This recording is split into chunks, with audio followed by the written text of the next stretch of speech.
block, Jordan Kinsey, a couple of freshmen that are coming back either from redshirting or injuries. So there's a lot of depth there, and as an offensive lineman, you love run blocking. The running backs always make us look better than what we actually are, but having the opportunity just to hit people and run block is something we all look forward to as an offensive line. Not going to a bowl game last year, how hard was that? Do you think that's been a motivation for this team, and how hungry is this team? I definitely think for those guys that have been to bowl games, we've been to the Inside Bowl 2 years ago, and then Inside Bowl the year before. It definitely leaves a bitter taste in your mouth not going to one. It's not something we strive for.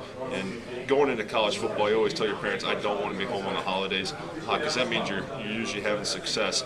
So being home and celebrating Christmas, it's not the same Christmas as celebrating down in Phoenix or Miami or what have you. So the taste of not going to a bowl game is definitely there and is used as motivation by some.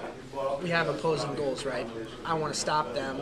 He wants to get past me, but he has more, we'll say, tools to get past me than I do, so I guess you could say it's hypocritical, but I guess you could say from a marketing standpoint or whatever, it's another rule that helps the offense, similar to pass interference or defensive holding, because we all know people want to see touchdowns or whatever, and that makes it easier. So you can make that argument. I don't think that's where the rule change is coming from. I think they're doing it from the perspective of trying to protect offensive players. But I think that in doing that, they've then created an unbalance. But there's a lot of imbalances, from the perspective of rules. So I'm not going to sit here and complain about that. Well, it's not fair because there's all sorts of rules. So they told me I would be fine. So.